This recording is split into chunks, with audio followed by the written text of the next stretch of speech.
What is the one thing that I always tell you guys about WWE creative? It is attention to detail. I am a very detailed individual. I like when WWE does the little things. I like when WWE goes out of their way to make sure that all of their bases are covered so that what is presented on TV does not insult our intelligence.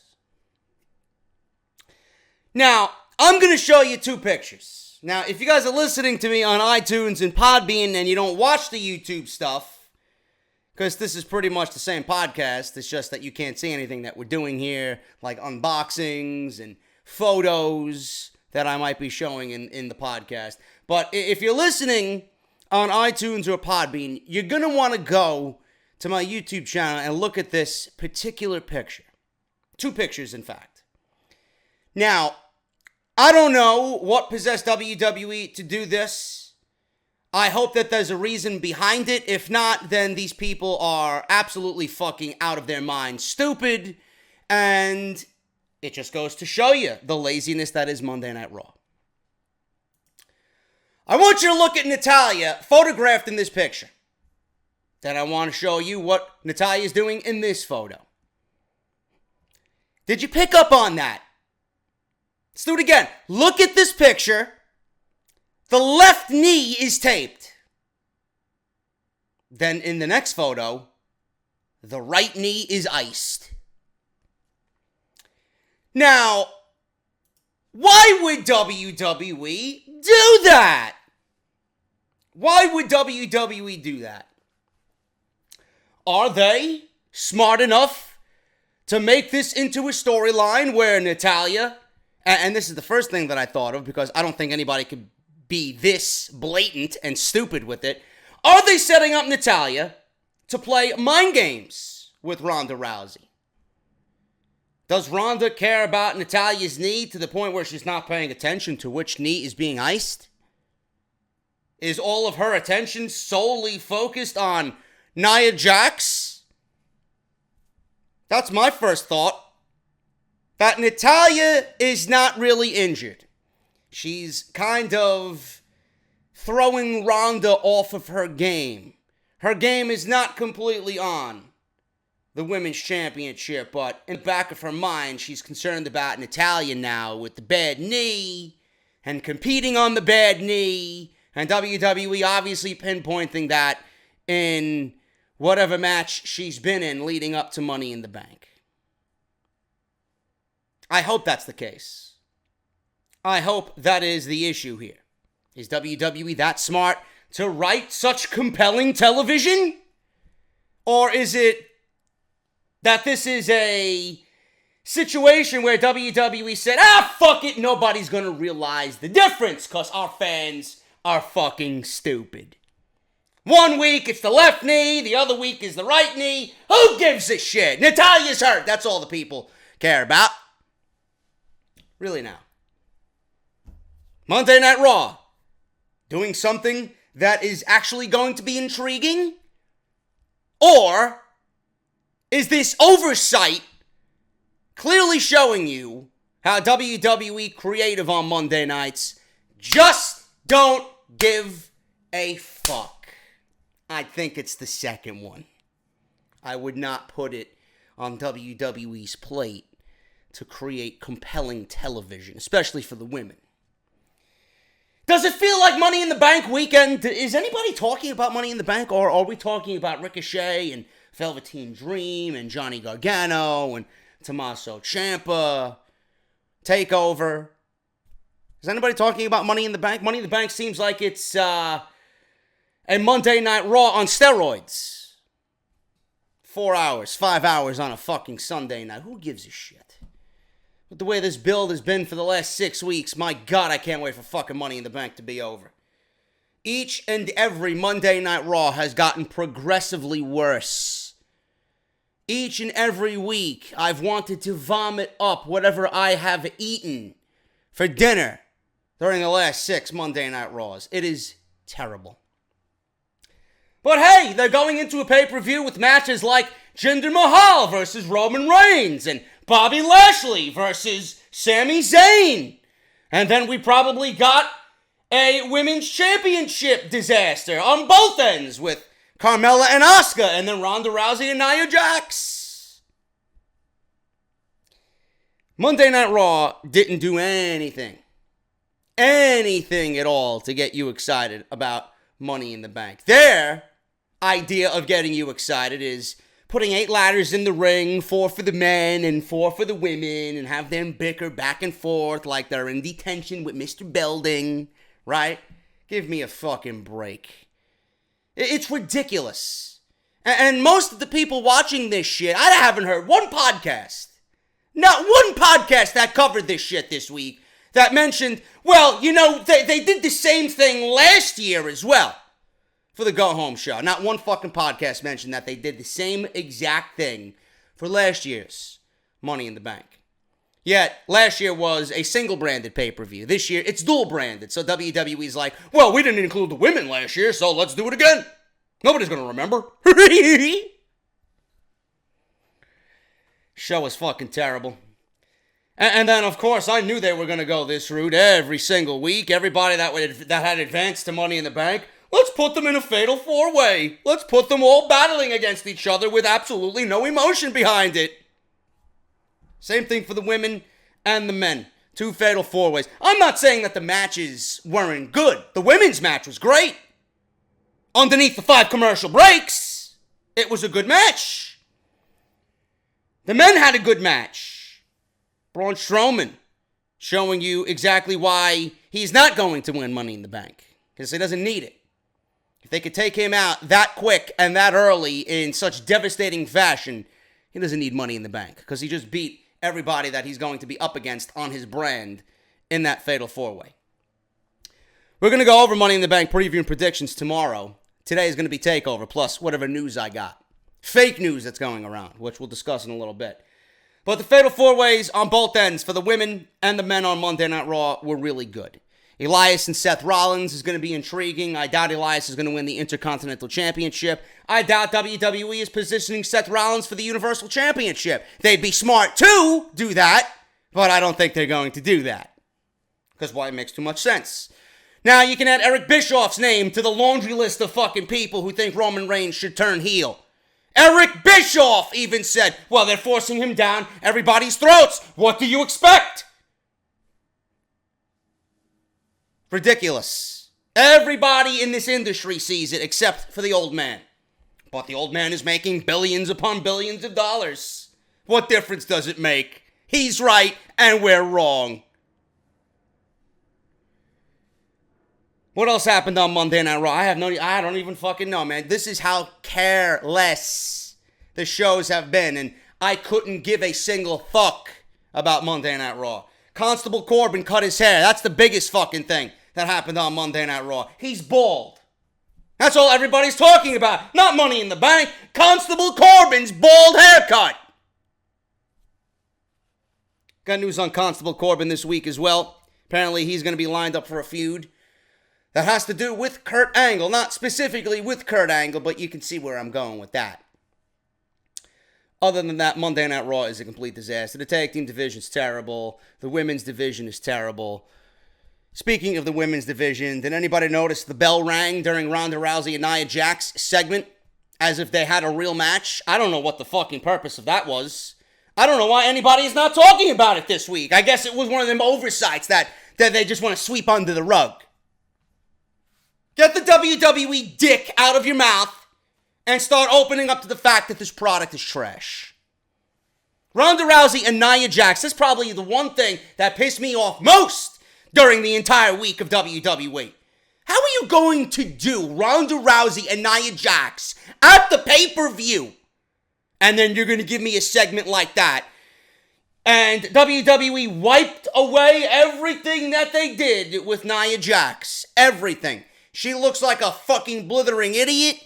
And WWE made her look so inferior that I don't give her a fucking chance at all on Sunday night. At all. Nia Jax needs to take needs to take this one and just take that L. This title reign has been fucking dreadful. It has been miserable. WWE Creative hasn't helped. Nia hasn't helped herself. It's just a disaster that just keeps getting worse. It's the gift that keeps on giving, and not in a good way. WWE had Nia Jax do a demonstration of how an armbar is not going to work against a woman of her size. She did this a couple of weeks ago, and then WWE, as if we don't remember what happened on Monday Night Raw 2 weeks ago. I don't want to, but I'm not a fucking idiot. They have Ronda Rousey apply an armbar on Nia Jax, and Nia Jax taps out on Monday Night Raw, and then the bell rings. Ding, ding, ding. Was it a match? Did Ronda Rousey win the Raw Women's Championship on Monday night? Why are you giving me a proposed ending? Why are you giving me the storyline on Monday Night Raw and having Nia Jax look so weak and febrile? I don't understand it. So what is the point of me being excited for Money in the Bank on Sunday? The whole premise of this match was the armbar. Will Ronda be able to apply it? What happens if Ronda does apply it? Will Nia Jax be able to kick out? Apparently not! It's all over! The mystique, the storyline, whatever you had built, crumbled on Monday night. Thank you, WWE. Whoever is writing this trash clearly is a fucking idiot. A fucking idiot. If I was in charge of that segment, I would be absolutely ashamed of myself at the end of the night. Well, there goes the pay-per-view on Sunday. I couldn't give a single fuck about Ronda Rousey and Nia Jax. And then they ring the bell as if Nia Jax, she didn't tap out already. Then you ring the bell, signifying a match that really was never a match. Who's in charge here? Vince has got Roman on the mind. Maybe you should start thinking about the other fucking people on your show. Roman ain't even in a fucking title feud right now. There should not be this kind of error on the show. Tag team division is fucking garbage. Drew McIntyre pretty much said that they're going to destroy every team on Monday Night Raw until there is none. Well, let me tell you something, Mr. McIntyre. There are no teams. When you got Titus Catering and Fandango and Tyler Breeze, Rhino and Heath Slater, the fucking B team. You call that a division? No, I just call that catering. Fucking tag team division is so god-awful on Monday Night Raw. They actually have a good tag team division on SmackDown, but they don't use them. Raw was terrible. Braun Strowman won a fatal 4-way in the same way that he pretty much won the Elimination Chamber. Took everybody's... Well, he didn't win. He should have won the Elimination Chamber. He didn't win the Elimination Chamber in February, but it was the same way in which they constructed the match. Just like they did inside the Elimination Chamber. He took everybody's finishing move and kicked out. But this time, Roman wasn't there waiting with a Superman punch and a spear. Roman has the worst spear out of everybody that has done the spear. Don't at me. He took a glorious DDT, he took a coup de grace, he took a bullfrog splash, he kicked out of everything, and then ends up winning the match. So is Braun Strowman going to win the Money in the Bank on Sunday? Probably not. He don't even need it. I don't even think the Money in the Bank is coming from Monday Night Raw. It is probably on the women, but for the men, I'm still sticking with my man, The Miz. Speaking of SmackDown, they actually had a legit go-home show that wasn't nauseating.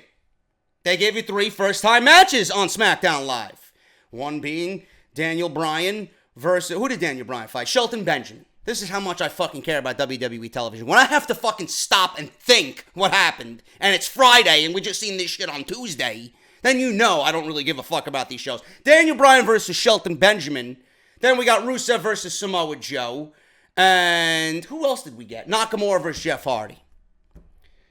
WWE gave us 3 first-time ever matches, and I enjoyed myself on Tuesday night. It wasn't a great show by any stretch of the imagination, but it did its job, and got the point across. Hey, listen, we got Money in the Bank on Sunday.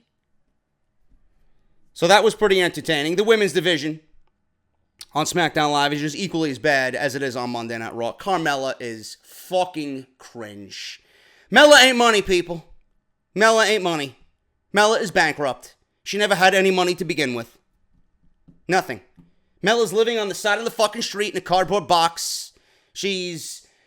I don't know what the fuck she's doing. Mella really is sitting in a cardboard box on the side of the street. She's got a stray kitten that she calls fucking Furball.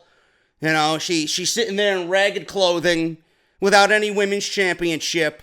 You know, she's begging for dollars and change. Oh, please help me buy a can of beer. I need to eat. I need food. That's Carmella. She ain't money. What has she done that equals money? I'm waiting. Anybody got anything? Yeah, of course not. Trash. Then again, we'll go over this on Saturday when we talk about Money in the Bank preview and predictions. I don't even know if these feuds are going to come to an end at Money in the Bank because waiting in the wings is Extreme Rules. You thought Money in the Bank was fucking terrible. You thought the build for Money in the Bank was fucking terrible. Wait till we get to Extreme Rules. And I'll be there. Go figure. WWE puts on a fucking terrible show knowing I'm going to be in Pittsburgh. If Asuka is not in possession of that SmackDown Women's Championship going into SummerSlam, clearly somebody needs to be fucking axed from creative. Seriously. I don't know why these women are being booked so poorly. They're one of the most high prioritized segments on these shows on a weekly basis, and you can't book these women in something good? And then the funny thing is, when I criticize the women, people call me sexist. I don't know what the fuck you're watching. Are you watching compelling television where you are just so enamored and invested? Or are you watching shit with poor acting, terrible wrestling skills, and individuals and characters that make you want to reach for the remote control and never turn on SmackDown Live for the rest of the night? I had clowns come to me this week. This is a new one. Oh, hey Mark, you're being worked by Peyton Royce and Billy Kay. I'm being worked? By who? Who am I being worked by? Have you watched NXT? They weren't like that in NXT. I don't know why WWE feels the need to change when these guys are demoted to Raw and SmackDown. They were never like that in NXT. They are unbearable. Unbearable. And if the foundation for these two characters on your program right now is Candice, Michelle, and Layla, then where's your creativity? And I don't even think they were that annoying. At least they could wrestle. Well, maybe not Layla, but Candice Michelle wasn't that bad. Peyton Royce can wrestle, but they really haven't given me any reason to care about them. What is their gimmick? What is their shtick? What is the reason for them being on television? Are they just going to come out and make fun of people every single week? Are they going to be the Alexa Bliss of SmackDown Live every fucking week? Are we going to see them wrestle? Are you going to get your point across through actual wrestling? Or are you going to come out there and start making fun of people's accents every week? I'm not being worked. It's annoying. And many people think they are annoying. They were not like that on NXT. Scale it back, please. The Miz. The Miz was a special guest referee on SmackDown Live in a match with Samoa Joe and Rusev. This was actually pretty entertaining. Miz is being the Miz. You know, he still got that I guess, vibe of the old Miz who wants to just kind of, take advantage of his opponents when they aren't looking. So he wanted to be a special guest referee because Paige kind of figured him out. It's not hard to figure out the Miz. He wants to be in there to capitalize on his opponents before Sunday night. You're not going to capitalize on a guy like Samoa Joe, even though The Miz did, costing Samoa Joe this match. But I'm going with The Miz on Sunday night. It's the only thing that really makes sense, and the only thing I really want to see coming out of Money in the Bank on the men's side. But The Miz has this thing going on with the New Day. The Miz got involved, causing Samoa Joe to eat a matcha kick from Rusev. He grabs the Money in the Bank briefcase after it's all over, starts screaming that he's going to win this. Open the briefcase. He tells Byron Saxton. Byron Saxton opens the briefcase. Miz asks, give me the contract. And there's no contract in the briefcase. It's nothing but pancakes.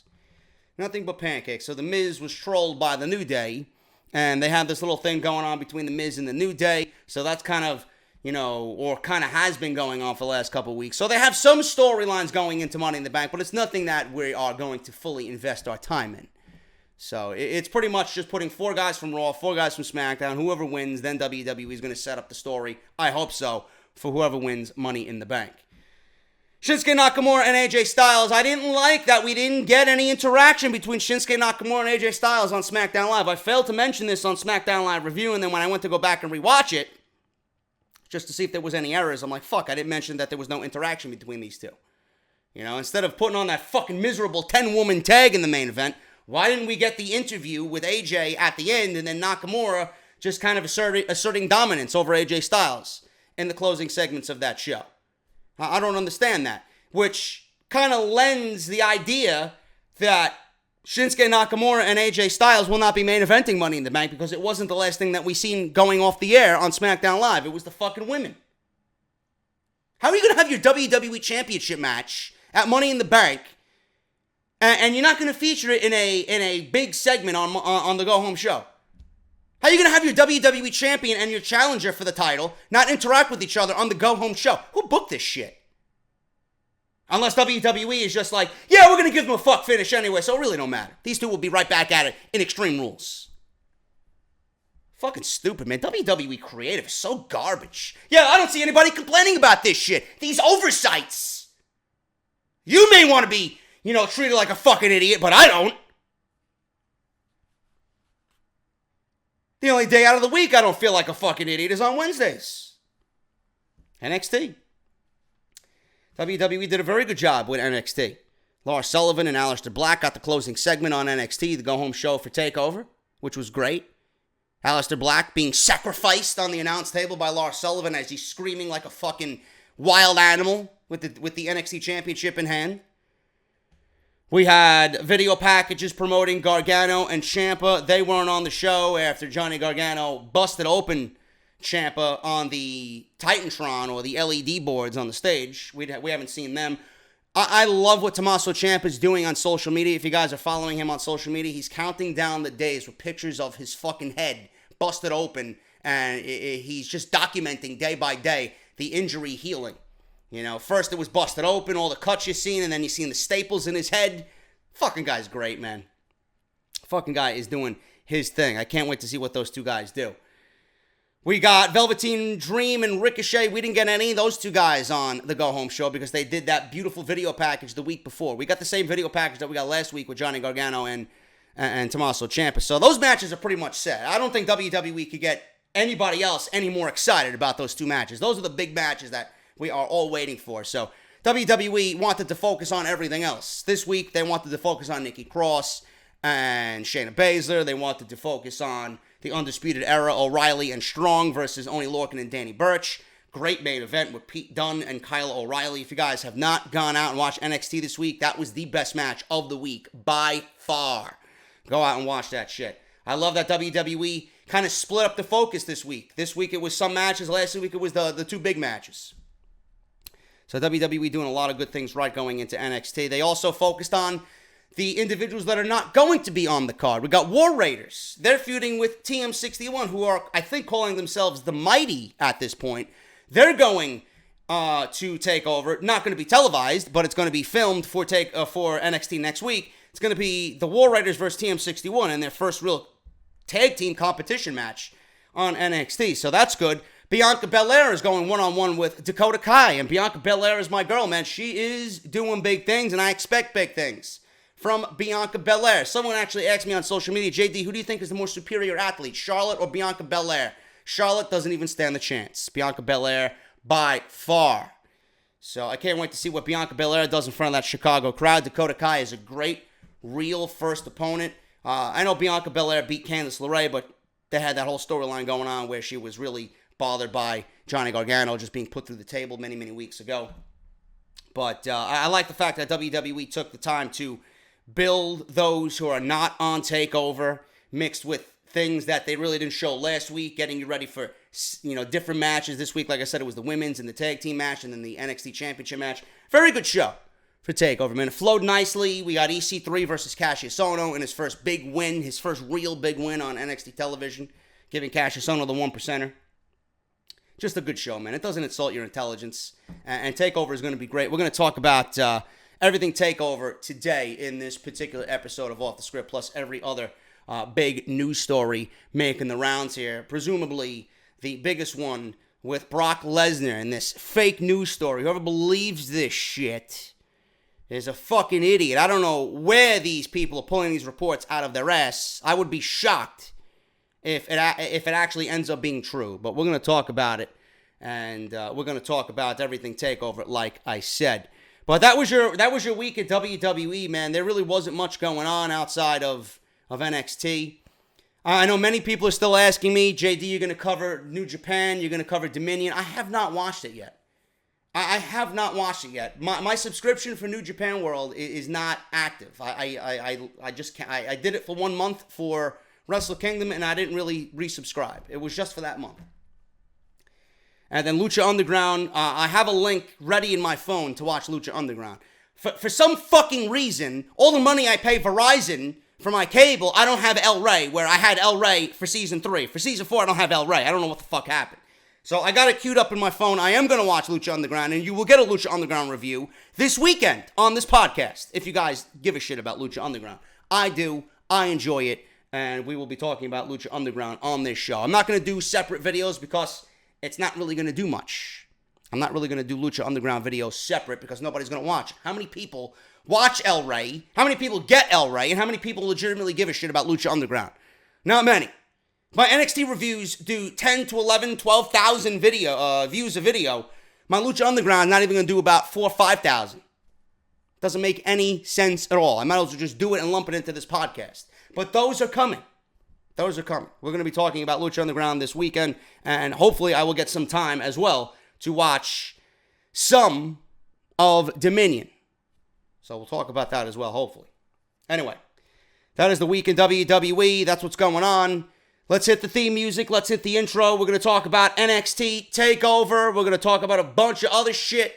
Brock Lesnar and other major news stories making the rounds right here on episode 226 of Off the Script.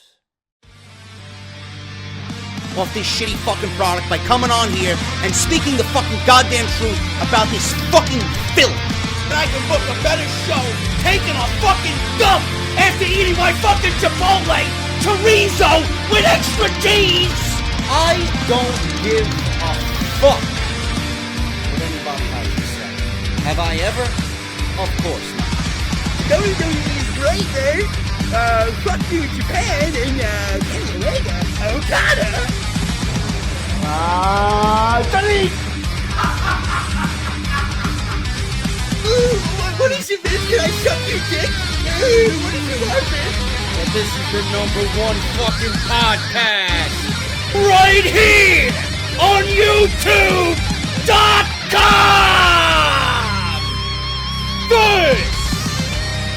This is Off the Script. I want to thank everybody, first and foremost, before we even begin the wrestling talk here for this Money in the Bank weekend.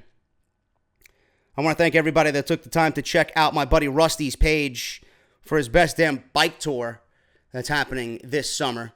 We helped Rusty raise another $120 to his goal. So that is fucking awesome of you guys, man. You guys are great. And I hope we can keep it up and help Rusty not only reach his goal, but exceed his goal this summer for the Bike MS Toyota Best Damn Bike Tour 2018. I'm going to read you the little excerpt from Rusty's donation page here. He says, I ride because others can't.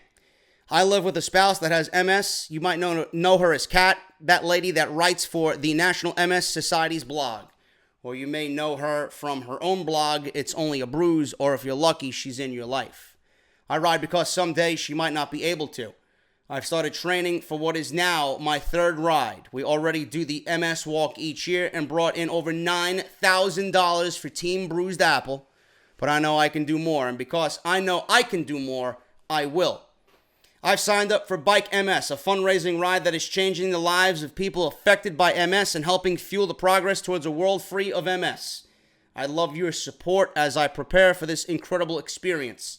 I'll go the distance for MS. It will take training, preparation, and ongoing commitment from hundreds of other people in Wisconsin and thousands of cyclists all over the country. What will really put the power in my pedals is your support and commitment to those impacted by MS. Every mile we ride brings us closer to our goal, a world free of MS. Please support me today. I've set an ambitious goal because I know that with support from people like you, we can get there. The money raised will help fund amazing progress in MS research as well as programs and services that ensure people affected by MS can live their best lives. This cause is really important to me, so I hope you will help me end MS forever. And Rusty is not only saying this to you, he's actually going through all of the training and the preparation beforehand, man. He texted me just maybe 20 minutes ago, and he showed me a picture of the amount of work he's doing. Just alone this week, he has rode 9 hours and 19 minutes. That's equivalent to 1,906 feet. That is a distance of 121 miles. That's just this week alone. So Rusty is doing the work. And if you guys want to support Rusty, the link will be pinned at the top of the comment section down below. And not only this video, but Saturday and Sunday's video as well. If you have it within yourself, and you can, please go and support Rusty. His donation link will be down pinned in the comment section below. And let's help Rusty not only achieve his goal, but exceed his goal. We had the official announcement for All In. JD is all in. Off the Script is all in. The official StarCast 18 account on Twitter tweeted out that Off the Script is going to be on Podcast Row that Friday on All In Weekend. So if you're going to be at StarCast, if you're going All In, you probably will see me wearing some anti-Roman paraphernalia. So if you see me, come up and say, "What's up?" I always accept the finest alcohol and the tastiest beers. Not going to be charging you for that. I'm not going to be charging you for autographs or anything like that. But if you guys want to buy me a beer, it's definitely open for discussion. Anyway, if you guys want to go and check that tweet out, man, go to Twitter. If you have a Twitter account, go to the official StarCast page. It'll be on their feed this week. It's, they don't really tweet much from that. They just make announcements and whatnot. Go and favorite it. Go and retweet it. Help get the word out there, man. I know Steven Larson's announcement got almost like 500 retweets or some shit like that. Let's try and get up to where Steven Larson are, man. Because, we're better than those guys, even though I listen to them every week. So it's going to be nice to see them there. Bruce Pritchard, Conrad Thompson, and, who else we got? Sean Mooney's going to be there. Tony Schiavone, Eric Bischoff, Don Tony and Kevin Castle. They're all going to be there. Everybody in the world of professional wrestling podcast is going to be there, man. It's going to be a good fucking time. So I look forward to seeing you guys out there this September for All In Chicago. If you guys want to follow me on Twitter, please do so at JDFROMNY206. We just hit 22,000 followers on Twitter. If you guys want to go subscribe to the YouTube channel, I don't know what the fuck's going on with YouTube, man. It seems like everything is just kind of slowed down. I'm going to give it a pass because I think the WWE product is fucking terrible right now, and the interest is in the shitter for WWE. But if you guys want to subscribe, please do so. We do news and rumors updates weekly, Raw, SmackDown, NXT, breaking news when it happens. This very podcast every single weekend, plus the finest entertainment in video gaming right here on the channel. Please go and do that. Subscribe and hit that bell. Turn that bell on for all notifications. If it works, great. If not, I don't know what to fucking tell you. Other than that, man, we got the typical plugs here. We got barbershopwindow.com/offthescript for your t-shirts. If I'm going to be seeing you in Chicago, please go and get a t-shirt. 15 designs up there right now on barbershopwindow.com/offthescript. I will not be promoting Harry's today. Because they, not Harry's themselves, not the company, but the people who are in charge of my contract with Harry's, some media company, they're fucking me over. I got an email saying that I'm signed on to be a sponsor for Harry's all year. And then they want to email me this week saying, yeah, that was a mistake. No, motherfucker, this was not a mistake. So as soon as we get that up and running, I got people looking into that right now. That will be up and running, I hope, soon. Because I know a lot of you guys even tweeted me this week saying that you're loving the Harry's product. And I would have never known about Harry's if it wasn't for Off the Script. So clearly it's working. But apparently this media company, they don't want to keep me on for the year. So I don't know what's going on. We'll see what happens with that. But if you guys want to support, like I said, Barbershop Window and Audible. Audible is still on. Audible has not given me an issue yet. audibletrial.com/offthescript. Make sure you guys go and check that out, man. If you've already signed up, you guys can tell a friend, tell a family member, coworker, colleague, a classmate. You know, some of you goons are going to summer school. Tell some of your summer school classmates. Listen, JD's giving away free audiobooks, man. Support. It's free. audibletrial.com/offthescript. Over 190,000 choices to choose from. You got 30 days to browse their service for free. And if you think that Audible's not for you, you guys can cancel within the 30 days and you still get to keep your audio book on the house. That's audibletrial.com/offthescript. If you guys missed any of my other videos this week, you're going to see a collage of thumbnails. We got Off the Script Extra talking about James Ellsworth coming back on Money in the Bank. Ricochet, injured. Will he be at TakeOver? Monday Night Raw. Nobody wants to see Jinder Mahal, but I put him in the thumbnail. He's fucking disgusting to look at. Raw was terrible. SmackDown Live, Money in the Bank. A real go-home show for Money in the Bank, which was a pretty good episode of SmackDown Live. And then we got Off the Script Extra that went up yesterday, man. All eyes are on Kenny and the Elite. WWE posting pictures of fucking Kenny Omega on their website. Just going over the E3 shit with Xavier Woods and the New Day. They're writing articles on Omega and the Young Bucks. They even put Omega on the WWE Network. His first time ever in WWE. They're giving you hidden gems on Kenny Omega. Everything is done purposely. It's not done by accident. WWE, some funny fucking bunch of people, man. I tell you that. They are a bunch of funny motherfuckers over there. Anyway, Kenny Omega and the Elite. That is the main story on Off the Script Extra. Go and check that out. As of yesterday, we also talk about a bunch of other shit, man. A bunch of minor stories in those Off the Script Extras. Stuff that you're not going to hear on this very podcast. So it's definitely worth your time to go and check all of that stuff out. We're going to begin the podcast with TakeOver. TakeOver Chicago coming this Saturday. Figured I'd do the news and rumors after TakeOver because I don't want to spend too much time on this. TakeOver's got 5 matches, 2 pre-show matches for the live audience only. TM61 and the War Raiders, formerly known as War Machine.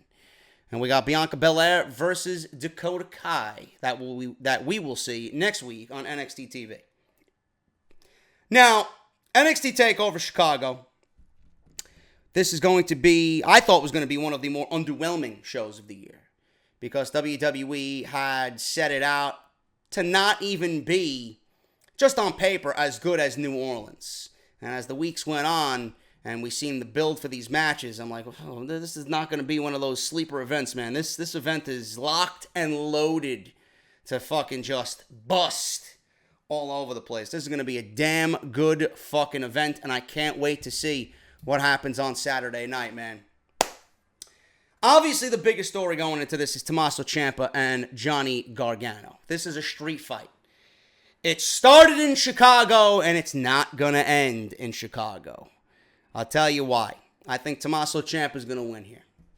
I think the story here is going to be something that's going to play out over the summer because neither man have anything going for them outside of this inner turmoil within themselves. I've heard people fantasy book this. Ciampa broke Gargano's heart last year in Chicago. Wouldn't it be something if Candice LeRae broke his heart in Chicago and everyone's against Johnny? Candice would be the one to turn her back on Johnny in Chicago this year. Cost him the match, and Ciampa wins the street fight. Or Candice LeRae could do what Tommaso Ciampa did last year and just do it after the match. I don't know. We'll see what happens, man. But that is definitely some fantasy booking. I think that is quite interesting if it does happen. Just stacking all the cards against Johnny Gargano, but I don't see them taking Candice LeRae and having her go against her husband. It's possible, but I don't see it happening. I just think Tommaso Ciampa is going to get the best of Johnny Gargano because Johnny Gargano was already softened up by Tommaso. So Johnny Gargano going into this is not really going to be 100%.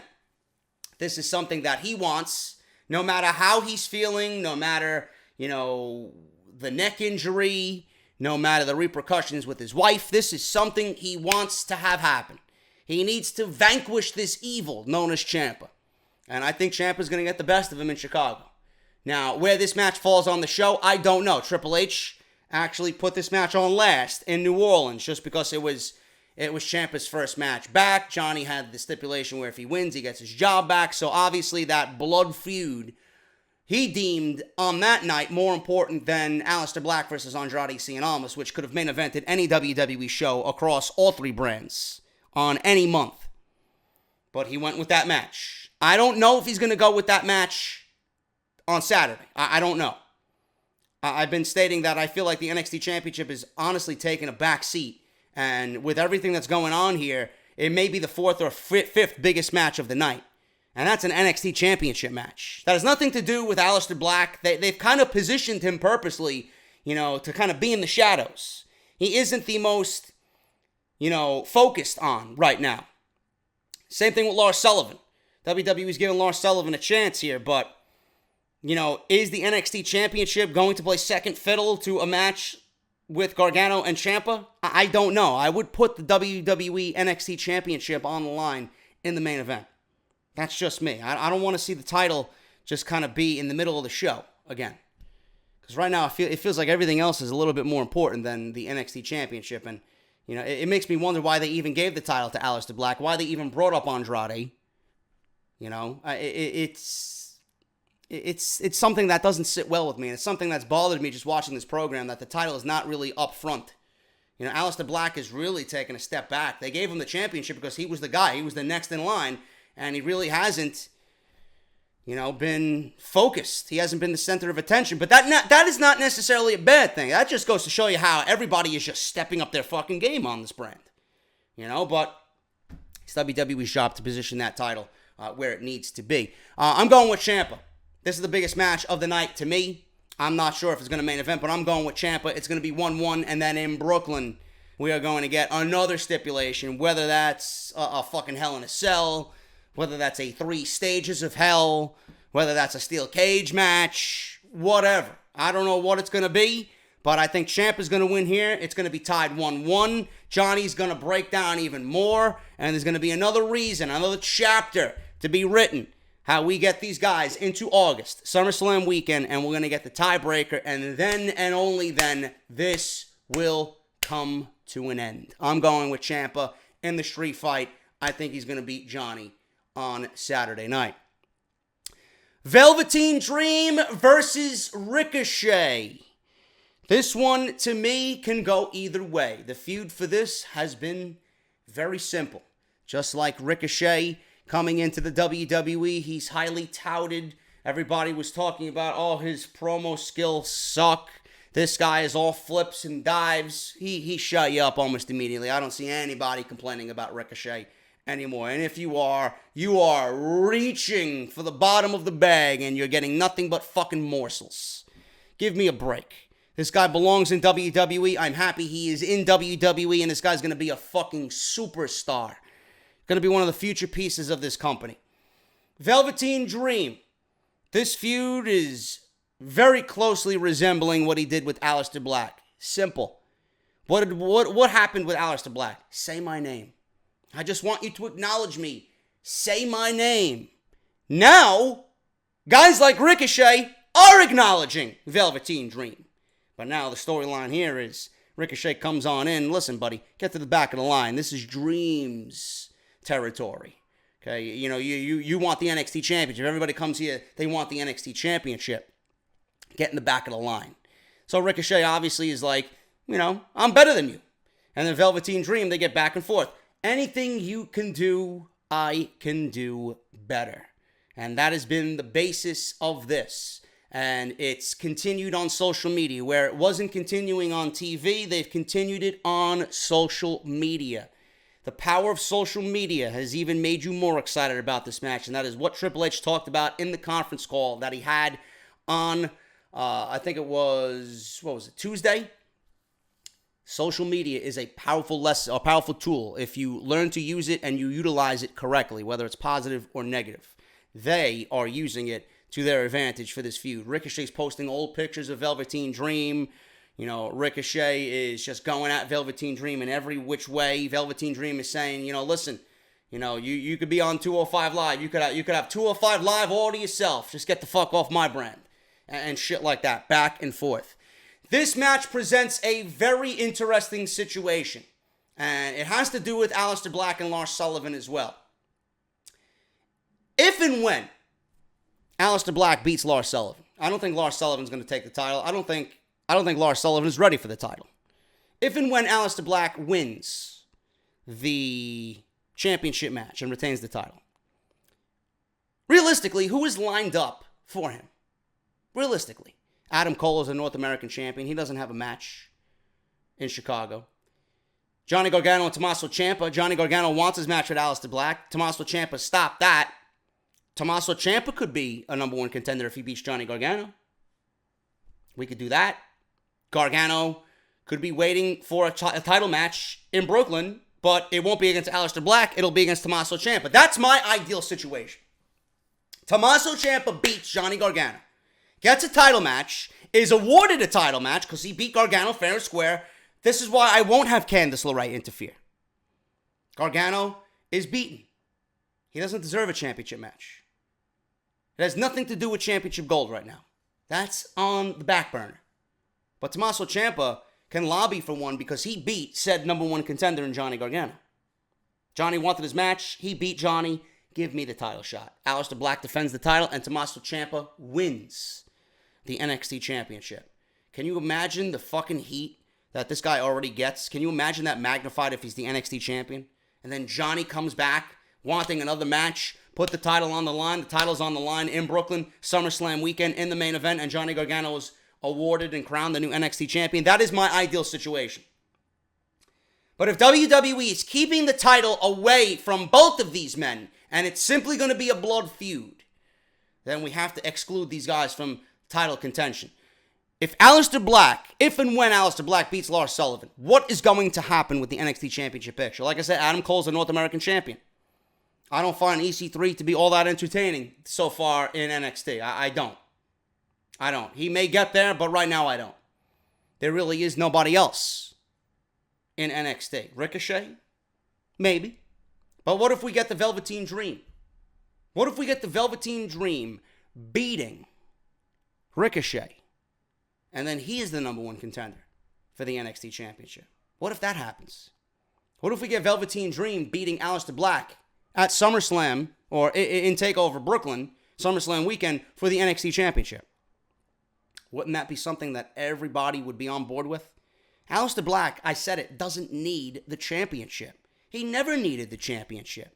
I don't know why, they brought up Almas so fast. I would have much rather another match between Aleister Black and Almas. They seemingly just ended that. And Almas didn't get his rematch.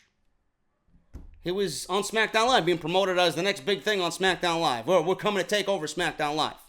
Meanwhile, Aleister Black is thrown into a feud with Lars Sullivan. Sullivan seemingly came out of nowhere, even though he has been doing great. I would have not given him a championship match yet. But now, it looks like WWE may be striking while the iron is hot with Lars Sullivan. This may be the only time that Lars Sullivan gets a championship match. So, it may be one of those situations where he either sinks or swims. And they want to see what he does here, because Aleister Black, they might have bigger plans for Aleister Black. And those plans might include a Ciampa or a Dream. If Dream beats Ricochet, I think that would be great, not only for Dream, but for the NXT Championship title picture.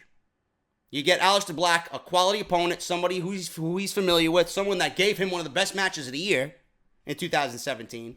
And you get the title of Aleister Black, you put it on Velveteen Dream, and everybody is happy. Aleister Black can move up to the main roster after SummerSlam, and Velveteen Dream, who everybody loves. People want to see this guy. People want to cheer this guy. He is an attention grabber. He will be at the focus of everything in NXT. And Aleister Black, who didn't need the championship, can move on to bigger and better things. Because right now, to me, Aleister Black is above the NXT championship, and this is why I don't think he ever needed it.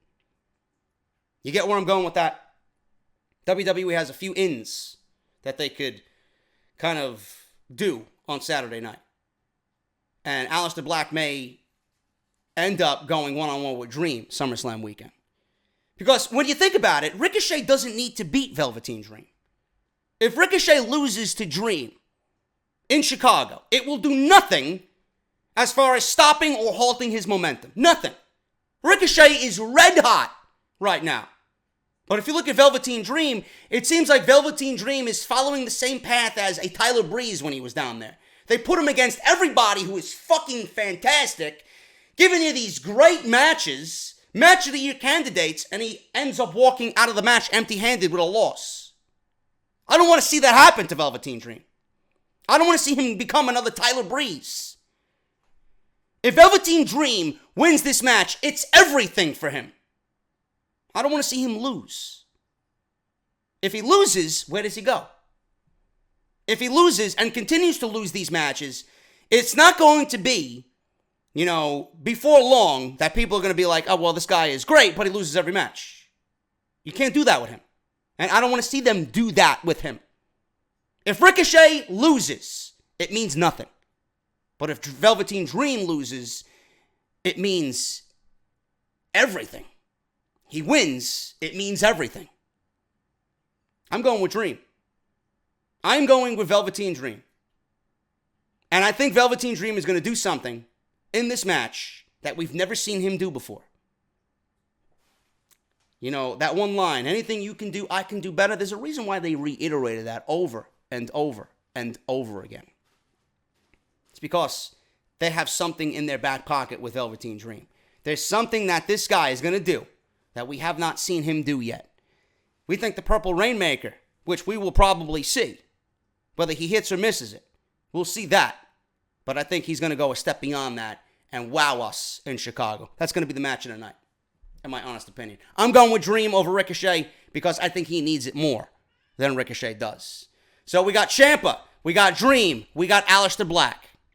Those are my three winners for the three big matches there. The Tag Team Championship, Undisputed Era, Kyle O'Reilly and Roderick Strong versus Oney Lorcan and Danny Burch. I love this match. Oney Lorcan and Danny Burch, a Cinderella team.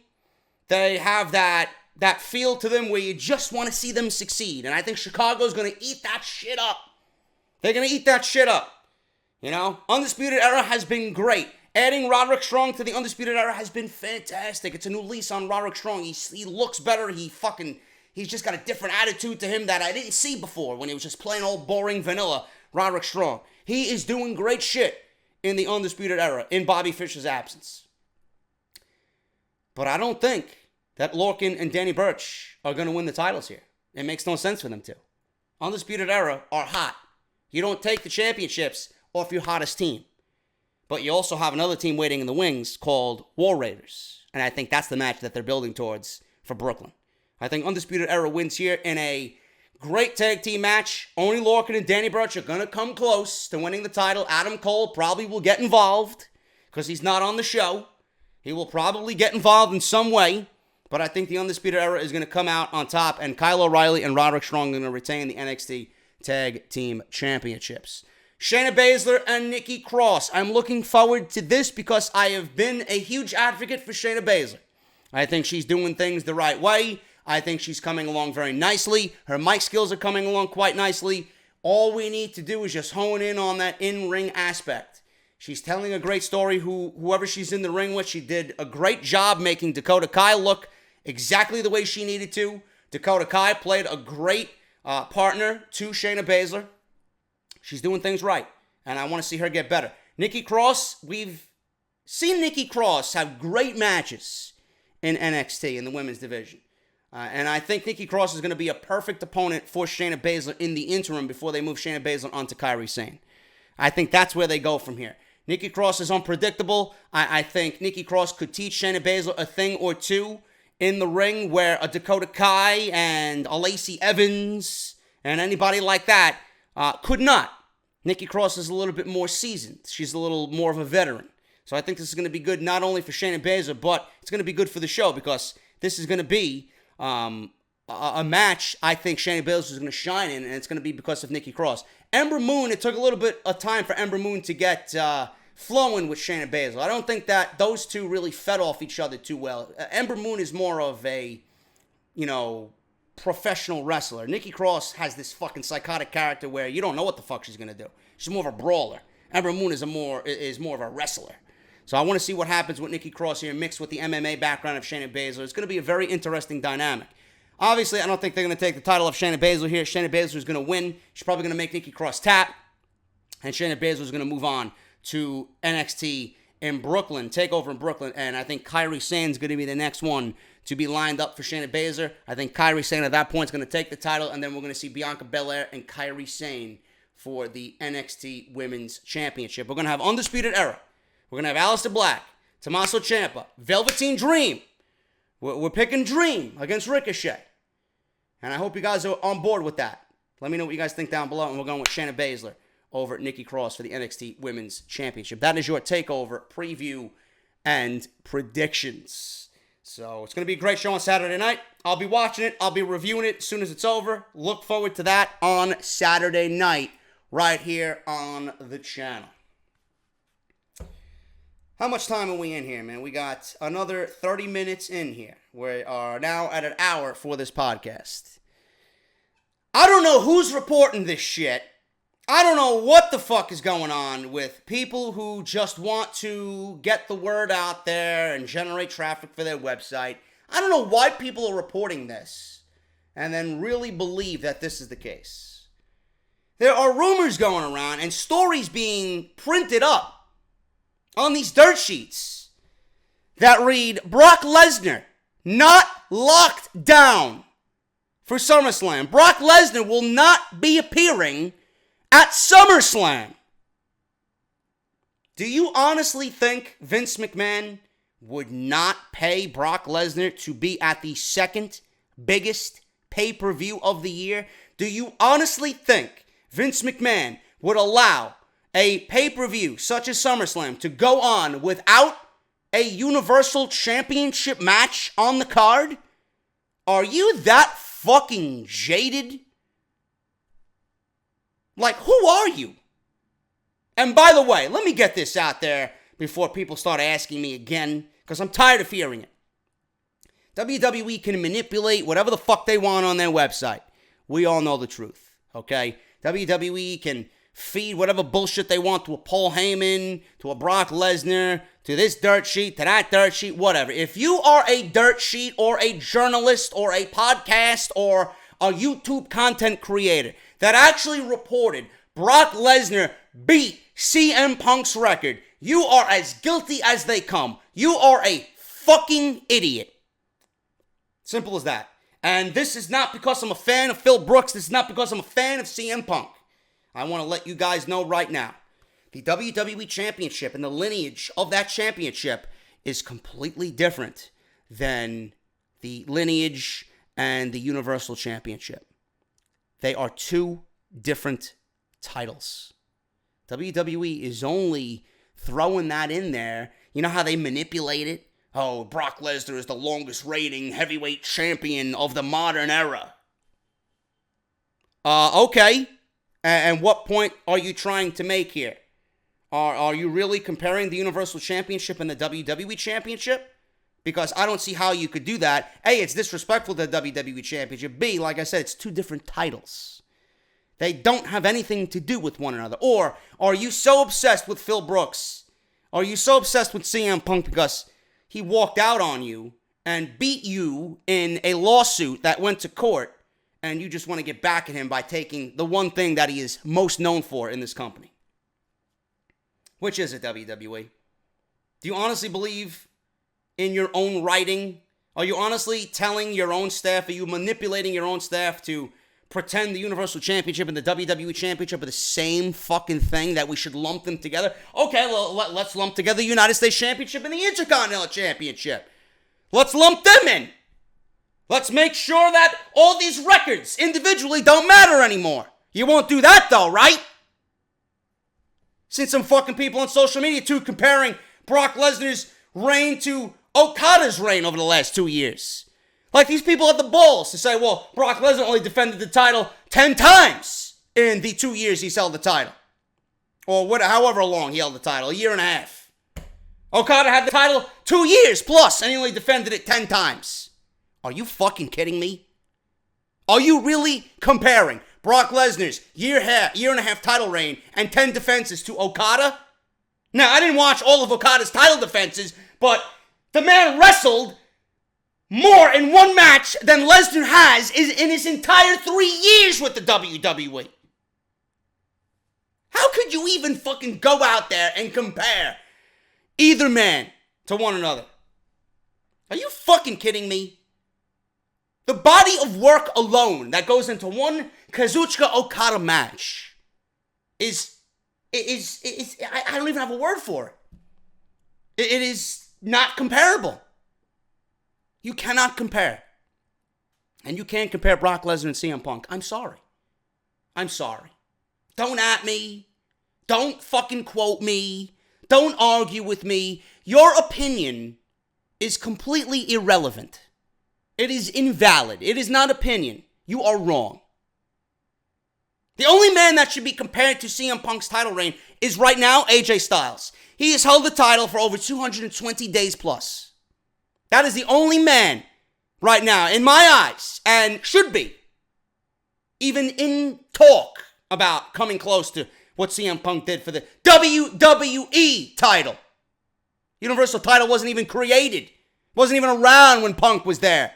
So you have no business lumping that in with the WWE title. I'm sorry, Mr. Lesnar. I'm sure he doesn't give a fuck. And here we are arguing over a fake title and a fake record that means nothing to anybody. I just want to fucking stick it to the people who want to report this shit irresponsibly and use it to get views. Just to put CM Punk in the headline. Oh, Brock Lesnar beat CM Punk's title reign. No, he didn't.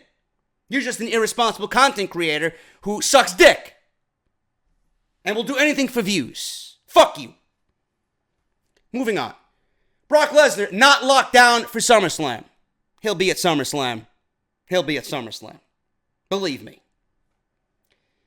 Brock Lesnar is the Universal Champion, and if you forget that fact, at least they show him in the beginning of Raw each week with the video package. It's been a long time since we last saw Lesnar on Raw. At this point, I wish we'd never see him again. It's also been way longer since we saw Lesnar wrestle a match on Raw, as well as seeing how his last actual contest on WWE's flagship show was 16 years ago. Can you guess who he was in the ring with? I'll give you 5 seconds. 1, 2, 3, 4. It's longer than 5 seconds because I took a sip of my fucking seltzer. Tommy Dreamer. If you said Tommy Dreamer, you win nothing.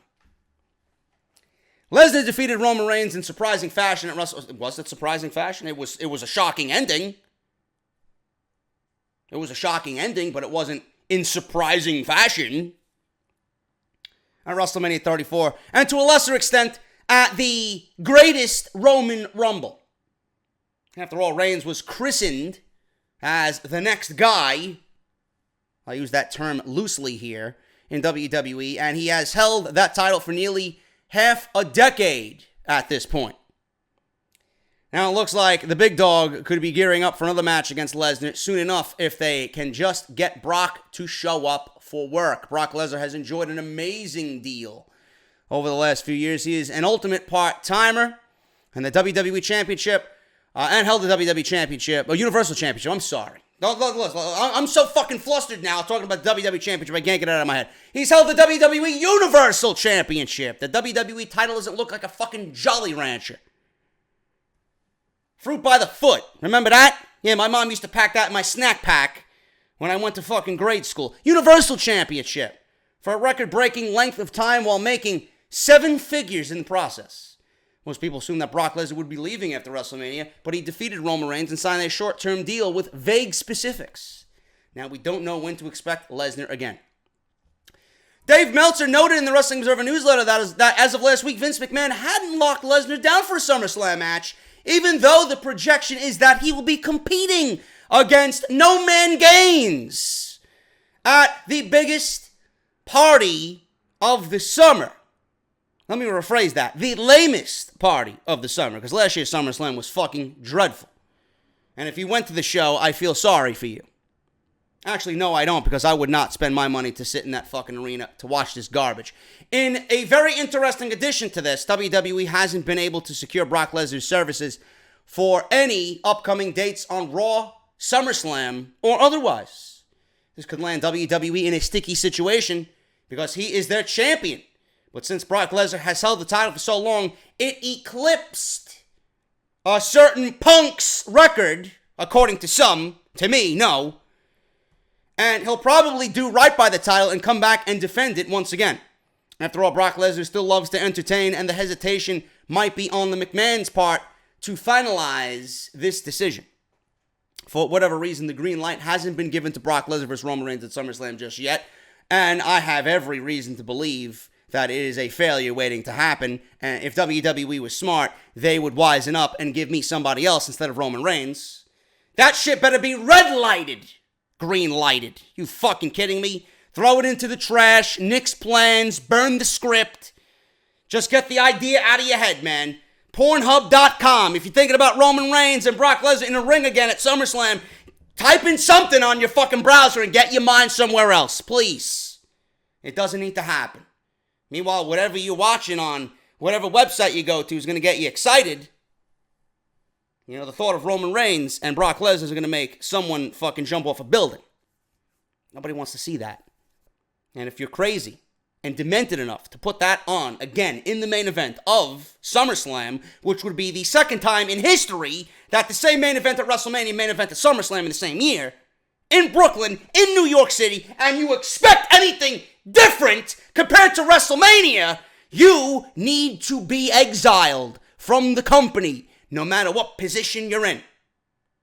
I am sitting here telling you that I find it very difficult to believe how anybody with a brain cannot figure this out and figure out where it's going to go. If it ain't Rollins, you fucked up. Reigns is dead. Reigns is not the man. And if WWE is making $1 billion, you better be sure that WWE is signing those fucking checks, giving whoever they need to the money. You know, call Omega up. Yo, Kenny, we want you. $5 million to come on in. Let's do it. He's the man. When Omega gets to the WWE, and I'm just making a guess here. I'm only guessing because they gave him the IWGP Heavyweight Championship now, and I'm figuring he's going to lose it in January. I think Omega's coming to the WWE. Some of you think that he should not. Some of you think that he will not. I think he is. And if Omega's coming to the WWE, goodbye, Roman. Goodbye, Roman. 5 years, it would have been of failure. You give the money to the man, you let this guy go out there, and you let him do his thing. And boom, you got a number one guy that everybody wants, that everybody respects, that is the best wrestler in the world. How many of those things you can say about Roman? 0! He's not the man. Nobody wants to see him. He's got adequate, subpar wrestling skills, and he offers nothing as far as emotional attachment to anybody. Anybody! Unless you're a fucking housewife with 6 kids, with saggy tits, divorced, and your daughter's got Roman Reigns pictures hanging up in her bedroom. That's all that matters. You're not going to see a grown man wearing Roman Reigns merchandise, and if you do, you have to wonder about their mentality. They ain't really normal human beings. You ain't going to see me wearing a Roman Reigns t-shirt. Maybe when he turns heel, because then he'll be a real man. Right now, he's nothing but a fucking pussy. Being portrayed as a pussy, the guy's terrible, and he offers nothing, like I said, as far as emotional investment. Don't at me, because you know I'm right. Anyway, Anyway, for whatever reason, this has not been green-lighted yet, but the fact that Lesnar's name could continue to only grow in value as time goes on, specifically because if he re-enters the USADA testing pool, then he's probably going to use that UFC tie to leverage more money from WWE. MMA could be calling Lesnar back to the UFC for another couple of large paydays. If he expects to serve out the remaining 6 months in his suspension, which is currently frozen, Lesnar will have to enter the USADA testing pool in the next couple of weeks to be eligible for a huge New Year's paycheck. For all we know, this is a tremendous work on a scale we can't picture at this point, with Dana White and Vince McMahon intending on having Lesnar just waltz into the UFC holding the Universal Championship, but it's also extremely unlikely Vince McMahon would put his champion in a position where he could lose a huge fight, or even worse, fail some type of drug test while being the Universal Champion. Only time will tell, though, because it certainly doesn't look like WWE is changing their direction to crown this loser Reigns as their new supreme babyface, if you even want to call him that, when all is said and done. This is just another wait-and-see situation in pro wrestling, and those are always so much fun. Yeah, we waited and seen for 4 years. What happened? Nothing but fucking disappointment. It's about time we move on from this wait and see, and you start giving to those who are deserving. Mr. McMahon, Lesnar will be at Summerslam. Whether that's against Rollins or Reigns, nobody knows yet. But you have to be a fucking blithering idiot. You have to be a fool to think that Lesnar's not going to be at SummerSlam. You think Vince is going to let this one slide? 5 hours of SummerSlam and no Universal Championship? You're going to have to sell tickets somehow. Anyway, moving on here. We'll do 2 more stories. 2 more stories for you. WWE, Jason Jordan, Raw. What's happening? What's happening with Jason Jordan? Jason Jordan's likely opponent after Money in the Bank. It's been claimed that Jason Jordan has been spotted backstage at Monday Night Raw for several weeks now, suggesting that he's been cleared and his on-screen return is imminent. Ever since that was revealed, a couple of different storylines have been rumored for Jordan, and Jordan is in a unique position where he could naturally slot into a handful of feuds. There's the obvious. WWE might choose not to ditch the father-son thing between he and Kurt Angle, and could stick him alongside Angle, as he did before his untimely injury. In recent weeks, there has also been talk about the dominance of Dolph Ziggler and Drew McIntyre over the rest of Raw's tag team division, and we could see Jordan Gable reunite to reform American Alpha. That's something that is desperately needed on the Red brand, as the tag team division is in dire straits right now. That could be an immediate injection of relevancy to get the fans caring about it again. That's probably the way I would go. They're not using Gable. Jordan is great, but they're not using Gable. And if WWE actually cared about their tag team division, putting American Alpha together and then having the Revival, the Authors of Pain, and then Drew McIntyre and Dolph Ziggler, boom! You have a division! Makes sense, doesn't it? Sounds good when I let it out and explain it to you guys. Yeah, it makes sense. I hope that's the way that they go. You also can't rule out Seth Rollins either. While Rollins is currently feuding with Elias over the IC title, there could still be a story to tell, as there are rumors that once claimed Jordan would turn heel as he held the tag team titles alongside Rollins. However, Cage Side Seats, take it with a grain of salt, has news on when and who Jordan will be back on television and who he will be feuding with. According to the source, Jordan is set to feud with Baron Corbin within the next few weeks after Money in the Bank with his new gimmick as Constable on Raw. The Lone Wolf has been rumored for a main event push for quite some time now, and his move to Raw and the Superstar shakeup from SmackDown Live seemed to cement the notion that Vince McMahon is reportedly a big fan of his. However, not many would have expected Corbin to become an authority figure, revealing that Stephanie McMahon personally made him the Constable of Raw, and he dove right into his new role this week with a fresh new look as he went bald. It might have only been a week since it was announced, but we're already seeing the vision of Corbin with his new look, and it's visible right now, the tension between Corbin and Angle on screen, suggesting that another power struggle is on the way because WWE is just so creative on Raw. Let's get another power struggle with authority figures taking the spotlight off of what's really important. Now, speculation did suggest last week that Corbin could be set to meet Angle, but it hasn't been confirmed as to whether Angle will put on his singlet again to meet Baron Corbin in the ring at SummerSlam. I'm sorry. I will take a rain check on that one, please. It also sounds like the father and son storyline between Angle and Jordan could continue, with Jordan competing against Corbin instead of Angle. Either way you look at it, I am just not interested in Baron Corbin. I'm not. I don't care. In fact, the one thing that gets me excited is to see Jordan and Gable back together. Jordan, you got American Alpha, you got the Revival, you got the Authors of Pain, Matt Hardy and Bray Wyatt, and Drew McIntyre and Dolph Ziggler. You look at that division.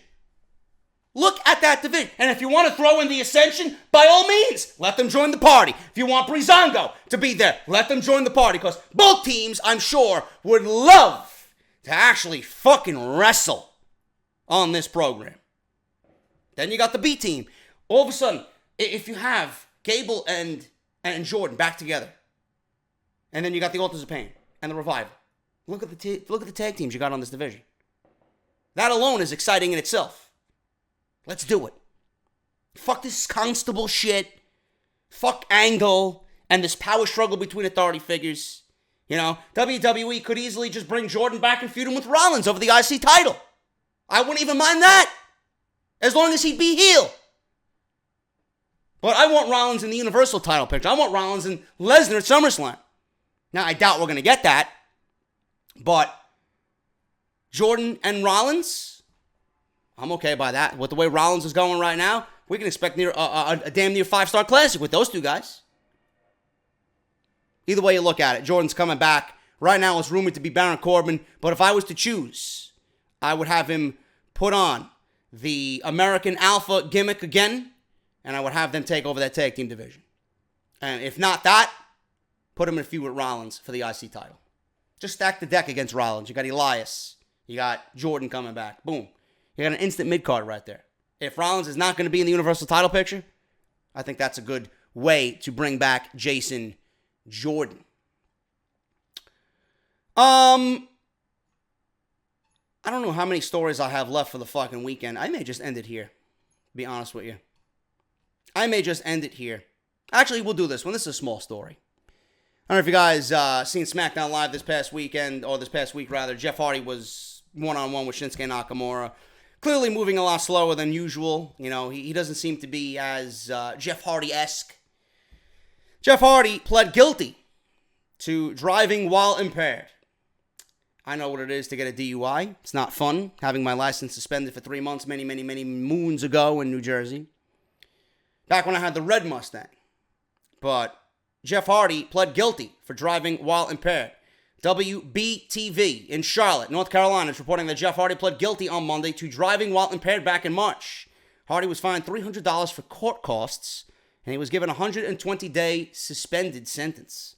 He will also need to complete a treatment class, and he will need to turn over his license. The judge also ruled that he would have to complete 48 hours of community service. The hours will indeed be completed within the next 120 days. According to police reports, Hardy's alcohol level was at 0.25. The report notes that Hardy allegedly ran off the roadway, striking about 105 feet of guardrail before back-ending the car, and it spun out 90 degrees, coming to rest in the middle of the night, northbound lane of travel. Police estimated he did $8,000 worth of damage to his 2016 Cadillac and $5,000 to the guardrail. Ladies and gentlemen, do not drive while impaired. That means drinking an alcoholic substance or smoking a certain substance. Do not do it. That is a lot of fucking money. And to have your license suspended for 120 days, it is not worth it. I don't know how many of those days he's really going to need his license, being that he's going to be on the road with the WWE, but who the fuck knows if he's going to be on the road with the WWE, because right now it's rumored that he's got a pinched nerve in his neck.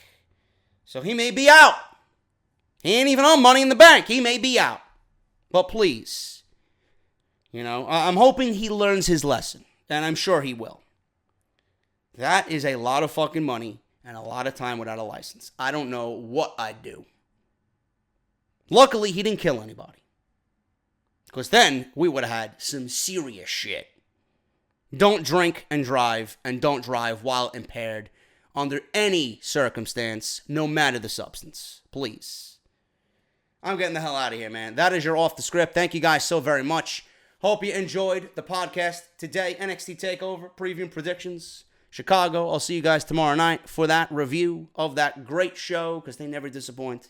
And then tomorrow will be Money in the Bank preview and predictions. So thank you guys so much for everything. Hit that thumbs up. Follow me on Twitter at JDFROMNY206. Hit that subscribe button down below. Turn on that bell for notifications. Please make sure you guys go out and support the podcast through Barbershop Window. Barbershopwindow.com/offthescript. Audibletrial.com/offthescript. And please go and check out any other videos that you might have missed this week. Raw, SmackDown, NXT, God of War live stream, Off the Script Extra. We got Carmella and Ellsworth coming back at Money in the Bank, joining forces again. Kenny Omega being featured on WWE Network. That is all you need to know in Off the Script Extra. And we also have Rusty and his bike tour for MS. Link down below in the comment section, pinned at the bottom. Go and check that out and help Rusty out wherever you can, man. Thank you guys so much. I'll see you guys tomorrow for Money in the Bank preview and predictions, and then the rest of the news and rumors in the WWE on Off the Script episode 226, part number 2 for your Saturday. Thank you guys so very much. I'll see you then. Until then, enjoy your Fridays, and I'll see you guys tomorrow for part 2.